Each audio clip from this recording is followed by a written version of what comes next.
from inside this room. Can you please advise me as to whether or not that's permissible and consistent with the rules, particularly given that we have asked for a public hearing? If there are photos that are being released of the secretary as she is testifying, can you please explain how that I'm can done occur? with this. If you guys are doing that, I am done. You can hold me in contempt from now until the cows come home.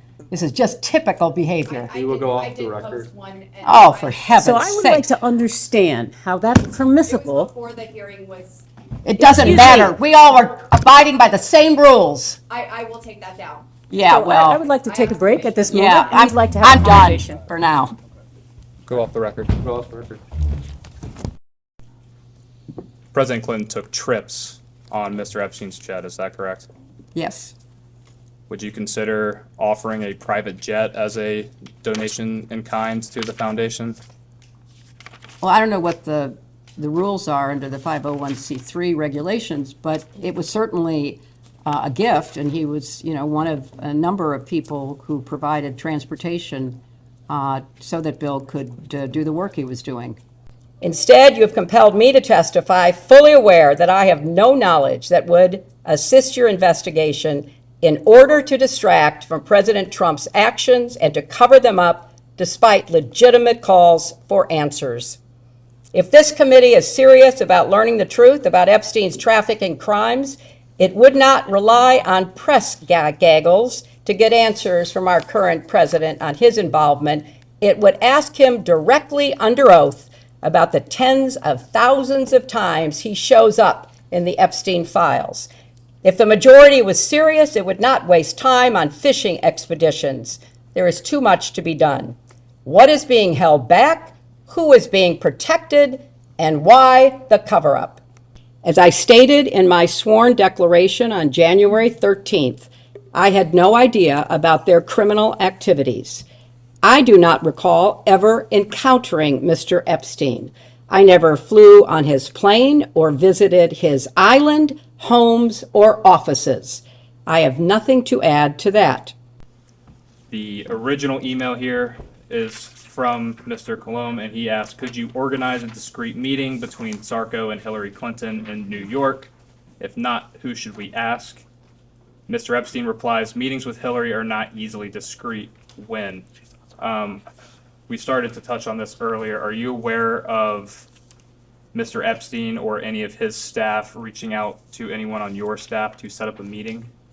I am not aware, and I find it kind of weird because I know Sarkozy, he would not have needed, if somebody was seeking a meeting with me and Sarkozy, he would not have needed to go through anybody else. He could have contacted me directly.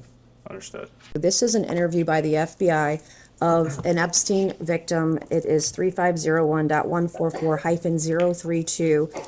And on page 8, which I'll give back to you, or I can read it to you.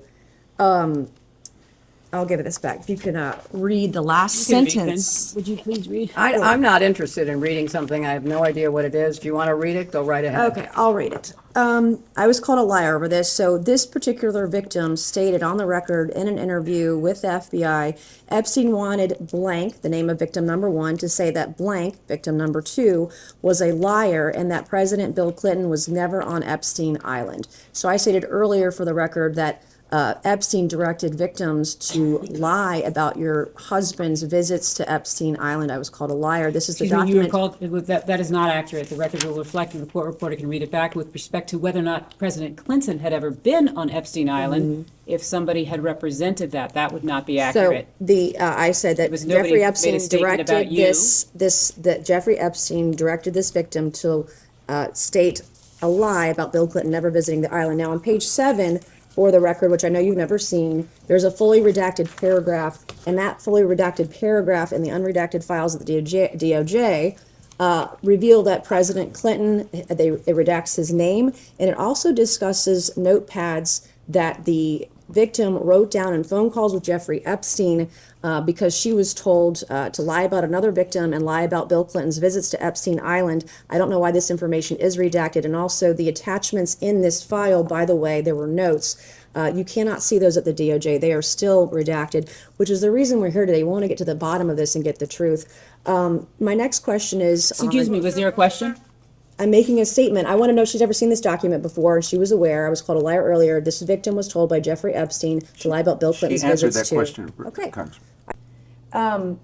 When you saw photos of your husband in a hot tub laying on a beach and getting massaged by other women, and you knew that Jeffrey Epstein was involved in some of these trips and these things, did it concern you at all? I'm here not to offer my opinions. I'm here to answer specific questions to the best of my ability. When you saw your husband in these photos with a young woman being massaged, what went through your mind? I am not going to speculate. You didn't have any feelings about young women massaging your husband. I am not going to offer opinions or speculation about anything that I have no context for and was not there. Secretary Clinton, we've touched on this a little bit, but just to make sure the record is totally clear here, you have said that you have never been to Mr. Epstein's island. Is that correct? You You've know never what? been. I am so tired of answering that question. If you have one scintilla of evidence to the contrary, put it forward. I have never been on his island, period. I've never been in his homes, his offices, his anything. So I don't know how many times you have to say the same thing over and over and over again. And I just am struggling with the relevance of all of this. But no, I never have been. I really appreciate that question, and I can't say that about many of the questions, but I really do appreciate that question. And I think it's an absolutely essential question for you to try to examine and find answers for. And I think you said that you had either document requests or maybe even a subpoena to the CIA. I would also include the DNI. I would include any counterintelligence or appropriate unit within the Justice Department. I think you have to cast a wide net. And now that, as you describe, the government in the UK is investigating both Andrew Mountbatten and Peter Mendelsohn, maybe they would cooperate with you in their investigation. And maybe, you could reach out to the intelligence agencies of other countries that you're looking at. Israel has been mentioned. Perhaps that is one to be. I don't think Iran is going to cooperate, but I think, or Russia, but I think you could, certainly go to the UK and go to Israel and see if they would be at all helpful to you. In your experience as Secretary of State, and I know you were First Lady, but you were more active, in my opinion, than most First Ladies in the President Clinton's administration. Does he exhibit characteristics? Is there a pattern that would lead you and your expertise to believe that he was an asset? Well, there certainly is in the files, and I do commend you for getting as much released as you can. I hope you can get it all released. Hints of relationships with powerful foreign leaders, pictures, emails, meetings. He was clearly somebody who traded off of information. Exactly. He liked to collect it, and then he liked to use it. I don't know any more details than that. So he is certainly, I said earlier, the intelligence connections, the money connections, the crimes, those seem to me to be the three major elements of your investigation. Would you consider Ms. Maxwell a friend? No. Would you consider her a friend of President Clinton? He'll have to answer that.